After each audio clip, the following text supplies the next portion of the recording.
¿Sabías que en una sola carrera, un atleta hizo que todos los demás corrieran más rápido de lo que jamás habían corrido en su vida? Londres, 2012. Final olímpica de 800 metros. David Rudisha sale disparado desde el primer segundo. No espera, no calcula, no mira atrás.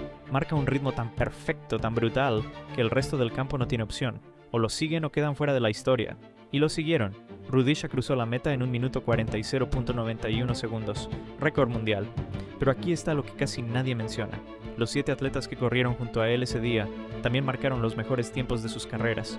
Todos, al mismo tiempo, en la misma carrera. Eso no es coincidencia. Eso es física pura. Cuando alguien corre en el límite absoluto de lo humano, arrastra a todos los que están cerca hacia un nivel que normalmente no alcanzarían solos. Rudisha no solo ganó una medalla de oro, elevó el techo de todos los que estaban en esa pista.